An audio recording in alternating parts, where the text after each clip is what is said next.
तो जब तक अनलोडिंग नहीं होगी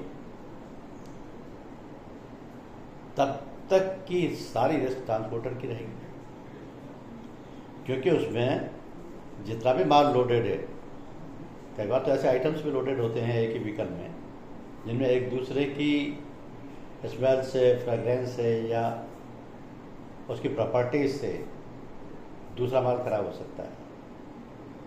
ऐसी सिचुएशन भी हो सकती है, without any accident, without any fire, without any theft.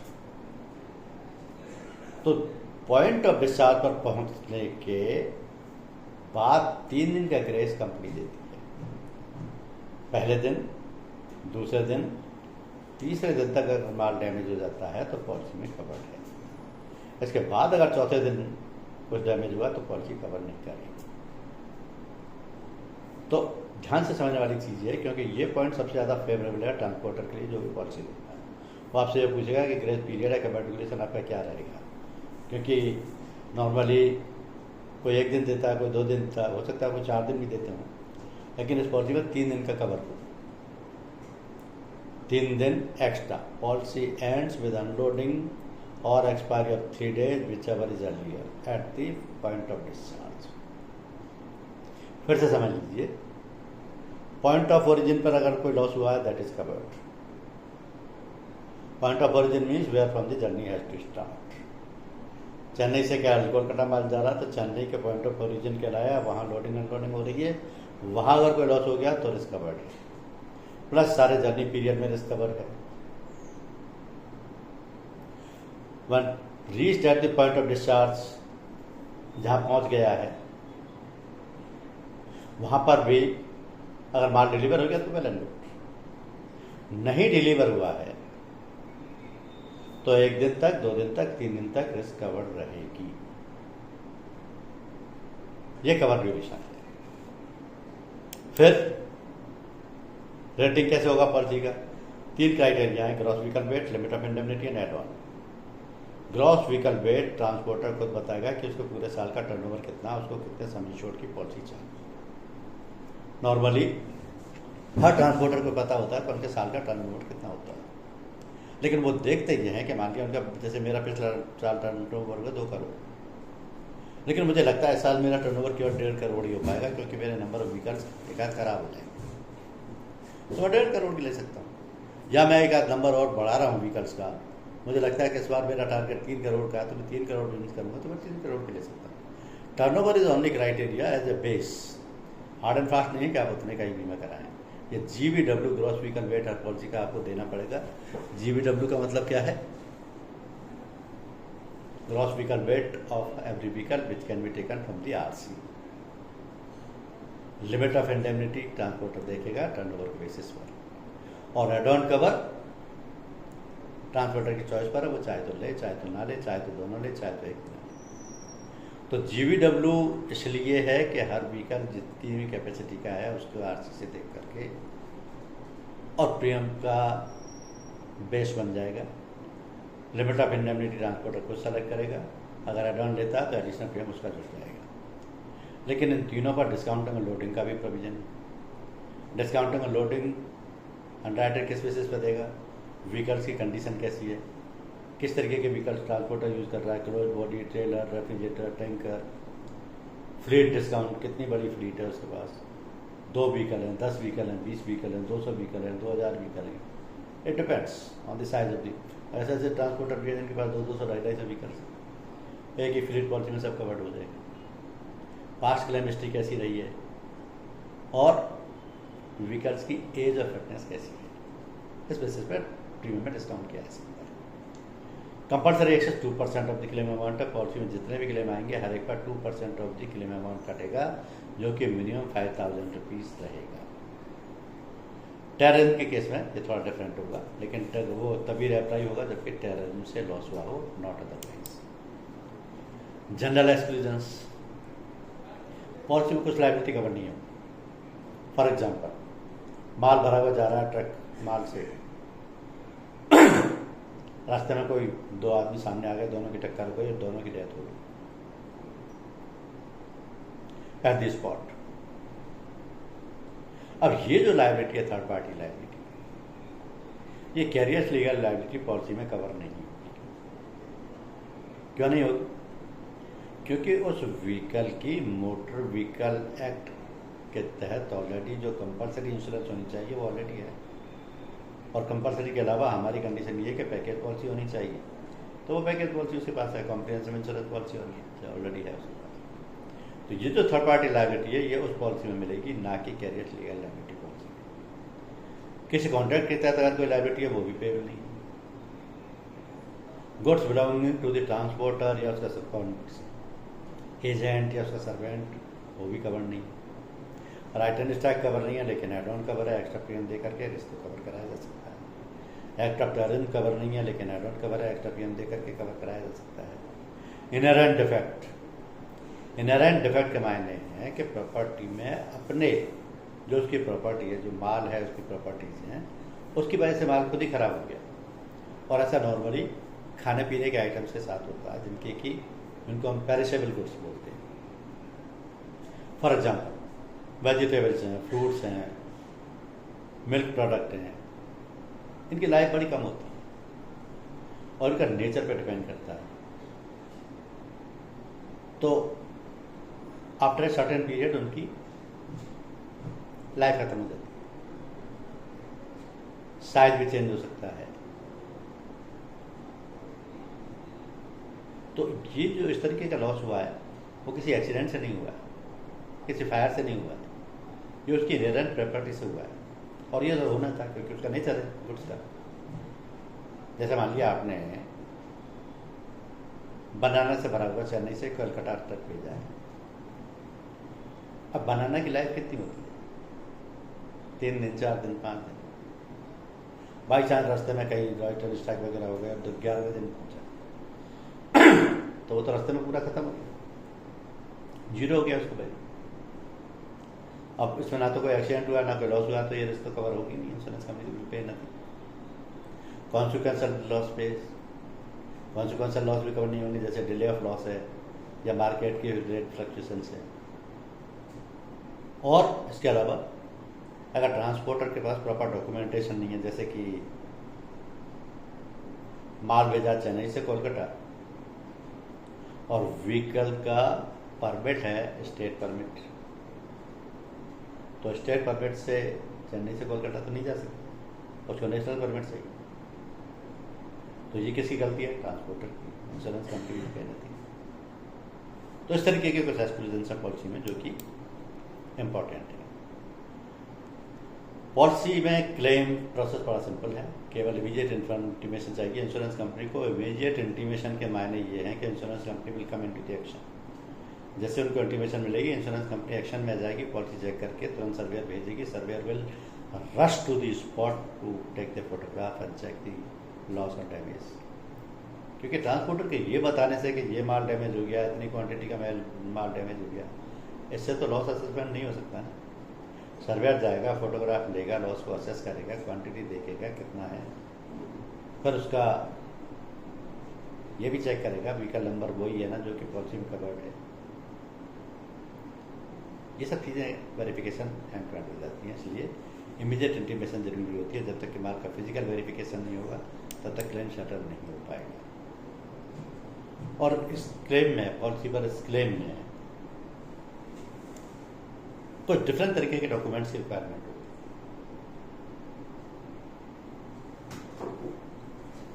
जैसे मान लिया कैरियर लीगल लायबिलिटी में कोई क्लेम फाइल किया ट्रांसपोर्टर ने ट्रांसपोर्टर करेगा, एक पॉलिसी उसने ली, इंश्योर वही, उसी के व्हीकल में लॉस और डैमेज हुआ है, तो वो इंश्योरेंस कंपनी से जब क्लेम कर रहा है तो इंश्योरेंस कंपनी पहले उससे उस व्हीकल की पैकेज पॉलिसी मांगेगी, व्हीकल का रजिस्ट्रेशन की कॉपी मांगेगी, अगर किसी एग्रीमेंट के तहत माल जा रहा तो एग्रीमेंट लेटर की कॉपी मांगेगी, सर्टिफिकेट ऑफ रजिस्ट्रेशन मांगेगी। सर्टिफिकेट ऑफ रजिस्ट्रेशन क्या होता है? एक तो होता है आरसी, रजिस्ट्रेशन सर्टिफिकेट, जो कि आरटीओ इशू करता है हर व्हीकल के लिए।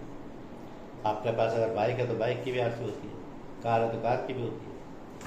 एक होता है सर्टिफिकेट ऑफ रजिस्ट्रेशन, ये वो इशू करता है जो कि कंसर्निंग डिपार्टमेंट है, जो कि ऑथराइज करता है कि आप इस प्रोफेशन के लिए ऑथराइज हो। अब कैरेज बाई रोड एक्ट 2007 के तहत रजिस्ट्रेशन होने पर सर्टिफिकेट ऑफ रजिस्ट्रेशन जारी करेगा ट्रांसपोर्ट डिपार्टमेंट, जो ये ऑथराइज करेगा you are authorise for the transportation business. आप इसको इस तरीके से समझें जैसे इंश्योरेंस कंपनी। अब इंश्योरेंस कंपनी को इंश्योरेंस का बिजनेस स्टार्ट करना है तो वो क्या करे, IRDA से लाइसेंस लेगी ना, ये वही लाइसेंस। तो इस तरीके का सर्टिफिकेट भी नॉर्मली ट्रांसपोर्टर अपने ऑफिस में डिस्प्ले करके रखते हैं। फिटनेस सर्टिफिकेट उस व्हीकल का देखा जाएगा क्योंकि कॉमर्शियल व्हीकल है। क्लेम फॉर्म भरा जाएगा, GR देखी जाएगी। GR आप जानते हैं, अगर मैं कोई 1 लाख रुपए का माल किसी ट्रैक्टर के थ्रू ड्राई फ्रूट भेज रहा हूँ कोलकाता से चेन्नई, तो मैं ट्रांसपोर्टर को भाड़ा दे रहा हूँ, तो ट्रांसपोर्टर मुझे बदले में क्या दे रहा है, सिर्फ GR। वो GR में क्या लिखा है, क्या माल है, कितनी क्वांटिटी है, कितना वेट है, क्या उसकी कॉस्ट है, ओनर कौन है, कहाँ से जाएगा, कहाँ तक जाएगा, किस डेट को जाएगा, ये सारी डिटेल GR में लिखी है। इसको बोलते हैं गुड्स रिसीव्ड या बिल्टी या GR। Good forward note, transporter जिस गाड़ी में जितना भी माल भेजता है उसका गुड फॉरवर्ड नोट बना करके दूसरे ट्रांसपोर्टर को भेजता है, वो माल उसी हिसाब से अनलोड कराता है। तो ये डॉक्यूमेंट से प्रूव करेंगे कि हाँ इस गाड़ी में ये माल था जिसमें ये लॉस हुआ है, कितनी क्वांटिटी का लॉस हुआ है, कितने वेट का लॉस हुआ है, कितने अमाउंट का लॉस हुआ है। ये क्लेम सेटलमेंट के लिए जरूरी हो जाएगा। अब आपको अगर ये पॉलिसी किसी ट्रांसपोर्टर को देनी है तो जो आपको बेसिक इंफॉर्मेशन प्रपोजल में कलेक्ट करनी है, जिसके बेसिस पर कोट जनरेट होगा, वो ये है कि आप उसके ये जानें कि नंबर ऑफ व्हीकल्स कितने हैं, उनका GVW क्या है, क्या आपको सम इंश्योर्ड लिमिट चाहिए, कौन सा आपको एड ऑन कवर चाहिए, कैसे आपके व्हीकल्स की बॉडी है, क्लोज बॉडी है, टैंकर्स हैं, रेफ्रिजरेटर्स हैं, कैसे हैं, उनकी नॉर्मल एज क्या है, किस तरीके का आप माल होते हैं। नॉर्मली मिक्स होता है, लेकिन अगर किसी कॉन्ट्रैक्ट बेसिस पर, जैसे मान लिया आपने गाड़ी लगा दी इंडियन ऑयल डिपो में, तो आप सिर्फ टैंकर लगा दिए 4-5, तो पेट्रोल डीजल यही कैरी करते हैं, तो टाइप ऑफ कार्गो स्पेसिफिक भी हो सकता है। या आपने गाड़ी लगा दी किसी सीमेंट फैक्ट्री में, तो सीमेंट ही कैरी कर रहे हैं, डिस्ट्रीब्यूटर तक पहुंचा रहे हैं, स्पेसिफिक भी हो सकता है। पास्ट क्लेम हिस्ट्री क्या है, और सिंगल पॉलिसी चाहिए, फ्लीट पॉलिसी, या हर व्हीकल की पॉलिसी चाहिए। ये बेसिक इंफॉर्मेशन आने पर सपोर्ट ऑफिस अंडरराइटिंग डिपार्टमेंट आपको कोड प्रोवाइड कर देगा, उस पर कंसेंट आने पर पॉलिसी सपोर्ट ऑफिस से इश्यू हो जाएगी। और पॉलिसी में क्या खास बात है, व्हीकल नंबर कितने भी हों एक ही फ्लीट पॉलिसी में कवर हो सकता है, लेकिन कंडीशन ये होगी कि हर व्हीकल की एक separate mandatory comprehensive package policy होगी। अगर ये policy at the time of और date of the loss expire हो चुकी है और रिन्यू नहीं कर रही है, तो कैरियर लीगल लायबिलिटी पॉलिसी में भी क्लेम नहीं मिलेगा।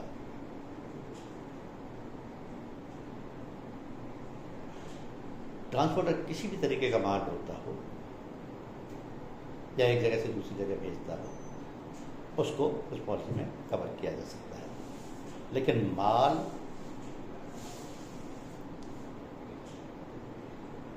कॉन्ट्राबैंड नहीं होना चाहिए। कॉन्ट्राबैंड का मायने होता है लीगली परमिटेड होना चाहिए, इलीगल नहीं होना चाहिए। जो रेस्ट्रिक्टेड माल है, जैसे लिक्वर कैरी करना या ड्रग कैरी करना या स्पेसिफाइड स्पेसीज के एनिमल कैरी करना, ये कॉन्ट्राबैंड है। तो पॉलिसी देने के लिए जब आप देते हैं तो नॉर्मली एक क्वेश्चन आता है कि कैरियर लीगल लायबिलिटी पॉलिसी देने की क्या जरूरत है, मैरिन ट्रांजिट पॉलिसी का नहीं देता ट्रांसपोर्टर। मैरिन ट्रांजिट पॉलिसी में भी तो सारे माल की डिस्कवर होती है। सवाल जायज है, लेकिन उसका आंसर समझना आपके लिए बहुत जरूरी है। कैरियर लीगल लायबिलिटी पॉलिसी जो होती है वो लायबिलिटी कवर करती है। ट्रांसपोर्टर की लायबिलिटी है कि उसने जो माल ले रखा है उसमें अगर कोई डैमेज हो जाए तो उसको कंपनसेशन पे करेंगे, उसकी लीगल लायबिलिटी। लेकिन जो मैरिन की पॉलिसी होती है वो केवल प्रॉपर्टी या गुड्स कवर करती है, क्योंकि वो माल खुद ओनर का होता है। दूसरे,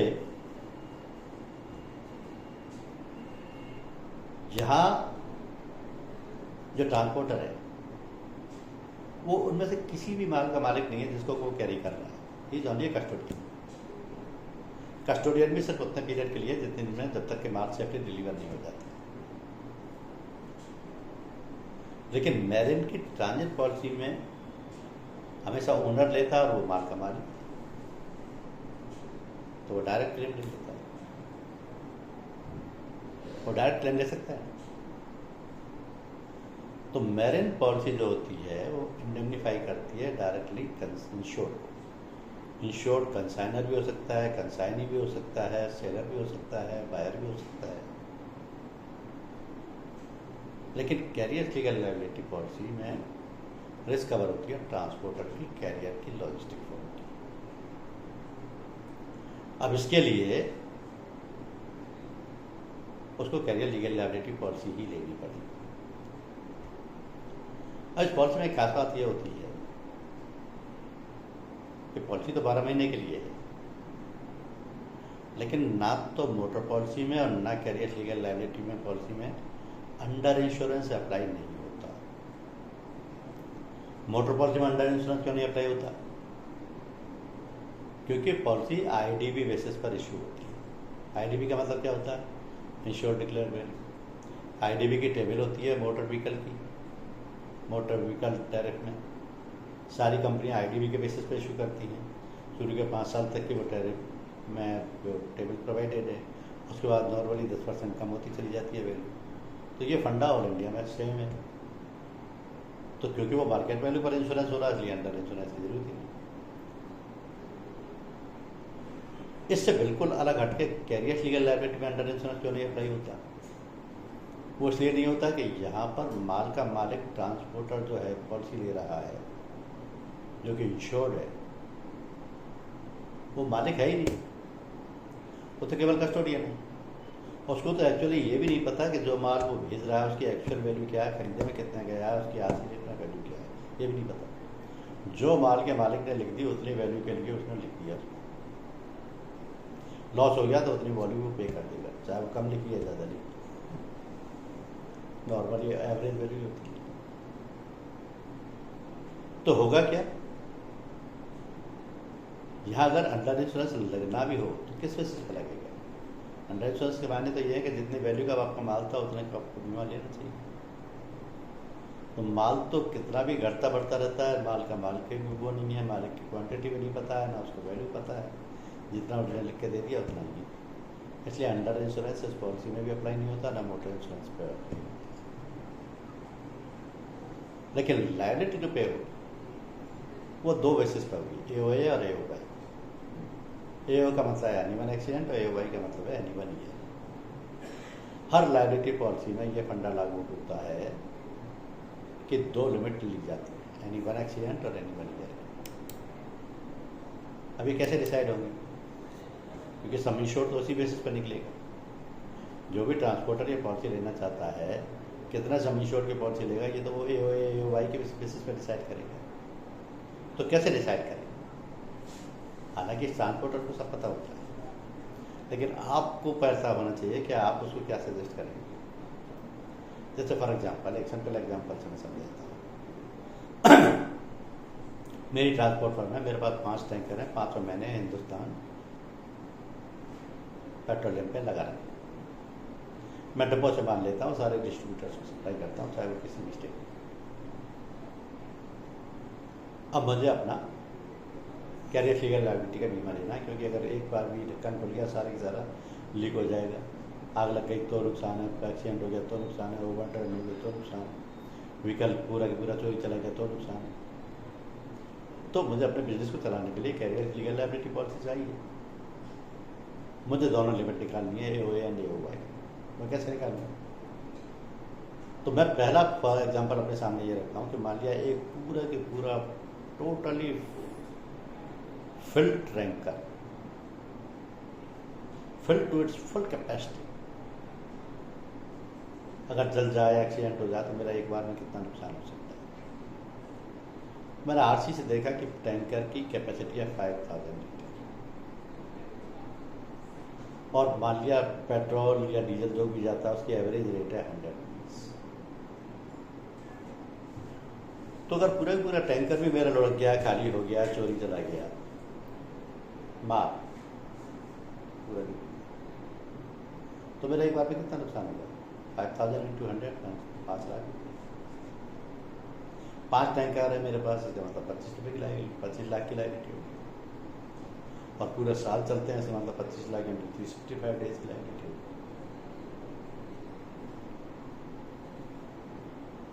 तो एनी वन एक्सीडेंट के मायने क्या हुए? एक टैंकर में एक बार में 5 लाख रुपए से ज्यादा का नुकसान नहीं हो सकता। एक टैंकर में एक बार में, मेरी आवाज सबको सुनाई दे रही है ना क्लियरली?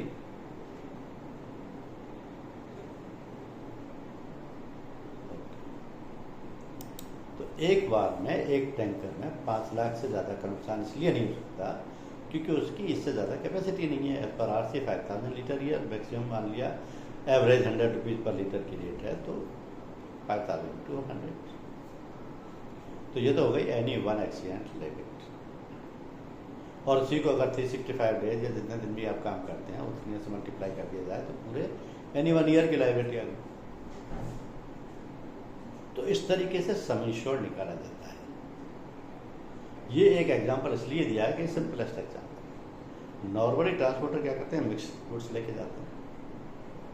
एक ही व्हीकल में गाड़ियां भी रखी हैं, फर्नीचर का सामान भी रखा है, मेटल के सामान भी रखा है, इलेक्ट्रॉनिक सामान भी रखा है, खाने पीने का सामान भी रखा है, ऐसा भी होता है।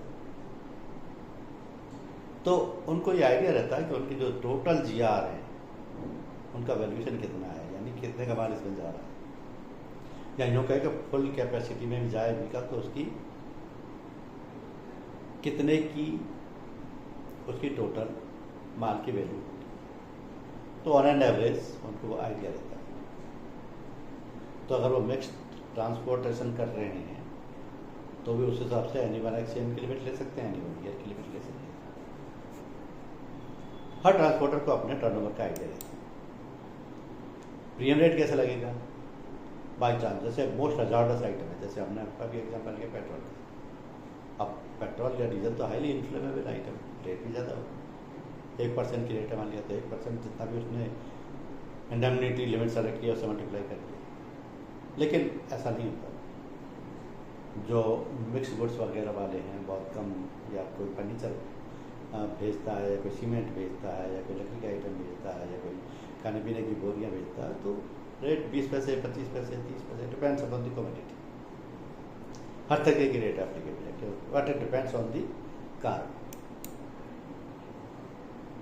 अब इस तरीके की एक प्रोविजन है कि एक्ट है एक, यू कैटेगरी एक्ट क्या है? पब्लिक लायबिलिटी इंश्योरेंस एक्ट 1991, जिसमें किसी भी तरीके का सब्सटेंस हो, किसी भी तरीके की गुड्स हो, उसकी लायबिलिटी पेबल होती है। लेकिन इस एक्ट में भी ये कहीं नहीं लिखा है कि ट्रांसपोर्टर को कंपलसरी ये पॉलिसी लेनी है, यानी ये पॉलिसी लेना कंपलसरी या स्टैट्यूटरी या लीगली बाइंडिंग नहीं, it's a matter of choice. लेकिन इस पॉलिसी को लेने के बाद ट्रांसपोर्टर का बिजनेस स्मूथली रन करने लगता है। रीजन भी कि जो भी लॉसेज होंगे, जितने भी लॉसेज होंगे, वो इस पॉलिसी में पेबल हो जाएंगे। इसके अलावा अगर कोई इंश्योरेंस किया हुआ माल भी है और उसका क्लेम इंश्योरेंस कंपनी ने पे कर दिया है, तो उसके लिए भी वो जिम्मेदार तो था ही, वो भी यहाँ लायबिलिटी में आ जाएगा।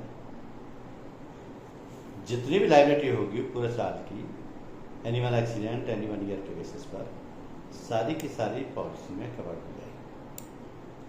प्रीमियम रेट का चार्ट आपको इसलिए नहीं दिया गया है कि प्रीमियम के quotations underwriting department support office से जनरेट होंगे और यहीं से पॉलिसी इशू हो जाएगी। हाँ, इस पॉलिसी को सेल करने में आपको एक प्रैक्टिकल प्रॉब्लम आई, वो मैं आपको पहले बता दूँ। क्योंकि आपकी ये पॉलिसी लेट लॉन्च हुई है, अभी 2-3 साल पहले हुई है।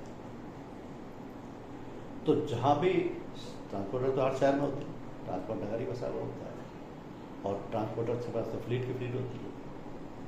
तो ऐसा तो है नहीं कि वो हमारी पॉलिसी का वेट कर रहे थे, हमारे भरोसे बैठे थे, हम उसका इंश्योरेंस करेंगे। कहीं ना कहीं से उन्होंने ऑलरेडी पॉलिसी ले रखी हुई, ऑलरेडी वर्षों से लेते चले आ रहे होंगे, रिव्यू करते चले आ रहे हैं। तो जब आप ये पॉलिसी देने जाएंगे तो आपको एक जवाब मिल सकता है कि we are already having this policy with such and such insurance. वहाँ आपको अपनी मार्केटिंग स्किल से एक बार एंट्री लेनी है कि ठीक है, हम हमारी पॉलिसी आ गई, ये पॉलिसी में ये बेनिफिट्स, ये हमारे यूएसपी हैं, हम आपको पीरियड में कवर ड्यूरेशन में 3 दिन एक्स्ट्रा देते हैं, प्रीमियम रेट हमारे कॉम्पिटिटिव है, क्लेम सर्विसेज हमारी बेटर है। आप एक बार एंट्री ले लेते हैं तो आपको डबल बेनिफिट है, या आपके लिए विन विन सिचुएशन। एक तो आप उनको कैरियर लीगल लायबिलिटी पॉलिसी दे पाएंगे जिसका कि वॉल्यूम ऑफ बिजनेस काफ़ी अच्छा होगा, वो उसकी टोटल फ्लीट पर, टोटल टर्नओवर पर डिपेंड करेगा, टोटल एड ऑन कवर्स पर डिपेंड करेगा। दूसरे जितने भी उनके पास व्हीकल्स हैं they are all subject to insurance. तो आपको एक और दूसरा प्लेटफॉर्म मिल जाएगा जिस पर कि आप उनके व्हीकल्स का भी इंश्योरेंस करने के लिए इन्वाइट किया जा सकता है। तो इस पॉलिसी की मार्केटिंग आपके लिए यूजफुल इसलिए रहेगी कि 2 तरीके के आपको बिजनेस मिल रहे हैं और इस पॉलिसी के लिए नीड क्रिएट करने की जरूरत नहीं है। There is already a need in the market. आप जिस शहर में भी रहते हैं वहाँ ट्रांसपोर्टर्स नहीं हों, ये तो पॉसिबल ही नहीं। ऑन द कॉन्ट्रेरी वहाँ पर पूरा ट्रांसपोर्ट नगर होगा, बहुत बड़े बड़े ट्रांसपोर्टर्स होंगे जिनके पास बहुत बड़ी बड़ी फ्लीट्स भी होंगी, नंबर ऑफ ट्रांसपोर्टर्स होंगे। जिसके पास भी 1, 2, 5, 10 व्हीकल्स हैं वो इस पॉलिसी को लेना पसंद करेगा, क्योंकि इस पॉलिसी के बगैर बीमा वो बिजनेस करना बहुत डिफिकल्ट है। आप कॉमन सेंस से सोचिए, मैं अगर 365 डेज यही काम कर रहा हूँ और मैं अपना माल एक जगह से दूसरी जगह भेज रहा हूँ, मान लिया मेरे पास एवरेज 10 गाड़ी है, तो महीने में 1 आध गाड़ी का हो गया, 2-4 महीने में हो गया, साल में 5-7 गाड़ियों का हो गया। गाड़ी का लॉस तो हम पे नहीं कर रहे क्योंकि गाड़ी का लॉस तो मोटर पॉलिसी में कवर है, लेकिन माल का जो नुकसान हुआ है वो तो इस पॉलिसी में पे होगा। और माल का वैल्यूएशन फिजिकली वेरीफाई किया जाएगा। तो जितना लॉस हुआ है उतने के तो लिए अल्टीमेटली ट्रांसपोर्टर रेस्पॉन्सिबल है। वो जो क्लेम इंश्योरेंस कंपनी से लेगा वो ही उसके बिजनेस को सरवाइव कर पाएगा। अगर यही लायबिलिटी उसको आउट ऑफ पॉकेट पे करनी पड़ जाती है, then this is difficult to survive in the business. इसलिए नॉर्मली ऑन एन एवरेज हर ट्रांसपोर्टर इस बिजनेस पॉलिसी को लेता है, कैरियर लीगल लायबिलिटी इंश्योरेंस को। कैसे भी कैरियर फर्म हो, कैसे भी लॉजिस्टिक फर्म हो, कैसे भी ट्रांसपोर्टेशन फर्म हो, कितने भी नंबर ऑफ व्हीकल्स हों, चाहे खुद के व्हीकल्स हों, चाहे हायर्ड व्हीकल्स हों, सबका एक ही पॉलिसी में बीमा हो जाता है, सबको एक ही पॉलिसी में रिस्क कवर हो जाती है। जितने भी माल का डैमेज होगा पूरे साल में एनिमल एक्सीडेंट की लिमिट के हिसाब से और एनिमल ईयर की लिमिट के हिसाब से कंपनसेशन पे मिल जाएगा। अब आप